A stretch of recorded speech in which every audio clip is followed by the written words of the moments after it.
Саламатсыңар урматтуу балдар. Биз бүгүн силер менен адабий окуу сабагын баштайбыз. Бүгүнкү сабагыбыздын темасы эне тилим, эне сүтүм. Эне тилин жакшы бил. Бүгүнкү сабактын максаты балдар. Бүгүнкү сабакта силер жаңы тема боюнча маалымат аласыңар. Жана текстти окуп, берилген тапшырмаларды өз алдыңарча иштей аласыңар. Жана өз эне тилиңерди сүйүүгө, сыйлоого, коргоого багыт аласыңар деп ишенем. Андай эмесе жаңы темабызды баштайбыз. Эне тилим, эне сүтүм. Ар бир улуттун өзүнүн тили, каада салты болот эмеспи? Сенин эң жакын адамың энең. Анткени ал сага ак сүтүн берип, алды ээлеп чоңойткон. Адегенде апа деп тилиң чыгып, эң алгачкы сөздү энеңден үйрөнгөнсүң. Эне тили эне сүтү менен кошо каныңа сиңген.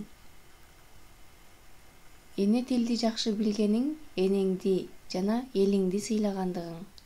Эне тилсиз эл болбойт. Элди эл кылган, өзүнчө улут катары таанытып турган анын тили. Ошондуктан сен сүйлөгөн тил эне тили деп аталат. Элдин тарыхы, маданияты, салт-санаасы, үрп-адаты, каада салты, келечеги да эне тили менен байланыштуу. Сенин эне тилиң кыргыз тили. Сен адегенде өзүңдүн эне тилиңди жакшылап үйрөн. Ошондо гана сен өз элиңди кадырлай билесиң. Мүмкүн дагы көптөгөн тилдерди үйрөнөсүң. Мунун өзү сенин чексиз байлыгың. Демек балдар, текст менен таанышып алдык. Жогоруда айтып өткөндөй эле, ар бир улуттун өзүнүн маданияты, салт-санаасы, ар бир улуттун өзүнүн тили болот. Биз бул дүйнөгө жаңы төрөлгөндөн баштап эле бизге эне тили энебиздин ак сүтү менен кошо каныбызга сиңет. Биз эң алгачкы сөздү апа деп апабыздан үйрөнгөнбүз. Эң алгачкы сөздү апа деп сүйлөгөнбүз. Ошондуктан балдар, биздин тилибиз эне тил деп аталат экен. Биздин эне тилибиз кыргыз тили. Бул кыргыз тили кыргыз элинин маданияты, салт-санаасы, тарыхы менен да кошо байланышкан. Ар бир улуттун өзүнүн маданияты, тарыхы, өзүнүн тили менен айырмаланып турат. Демек балдар, биздин кыргыз тилибиз дагы бизди башка улуттардан айырмалап, кыргыз экенибизди билдирип турат.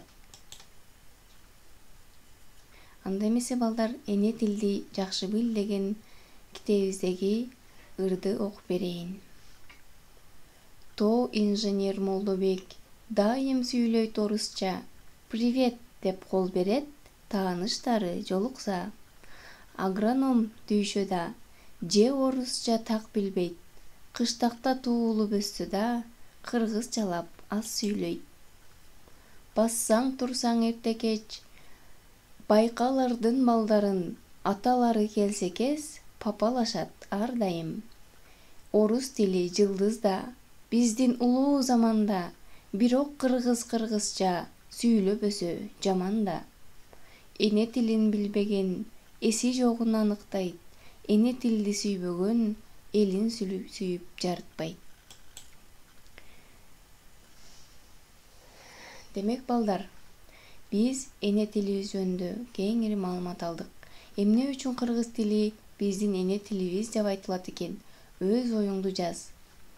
Демек балдар, биз жумуштуу дептерибизди алабыз дагы, бул тапшырмаларды жумуштуу дептерибизге жазабыз. Эмне үчүн кыргыз тили эне тил деп айтылып калганын жазабыз. Экинчи тапшырмабыз тексттен алынган үзүндүнүн маанисин чечмелеп жаз. Эне тилди жакшы билгениң энеңди жана элиңди сыйлагандыгың деген сөздү силер кандай түшүндүңөр, ошол жазасыңар. Эне тилсиз эл болбойт. Элди эл кылган, өзүнчө улут катары таанытып турган анын тили деген үзүндүнү да кантип чечмелейсиңер, чечмелеңерди ушул жерге жазабыз жумуштуу дептерибизге. Андан кийинки үчүнчү тапшырмабыз эне тилин жакшы бил. Ырында калтырылган сөздөрдү толуктап жаз. Көркөм окууга машык. Демек балдар, мен силерге жогоруда окуп берген эне тилин жакшы бил деген ырдагы калтырылып кеткен, түшүп калган сөздөрдү ушул жерге дептерибизге жазабыз. Пайдалануу үчүн сөздөрдү пайдаланабыз. 4-чү, эне тилин сүйбөгөн элин сүйүп жарытпайт дегендин маанисин кандай түшүндүң? Өз оюңду жаз. Демек балдар, бизге үйгө тапшырма текстти окуп, ырдык көркөм окууга машыгып, жумушту дептер менен иштеп, аткарган тапшырмаңарды мага жөнөтөсүңөр. Баарыңарга ийгилик каалайм.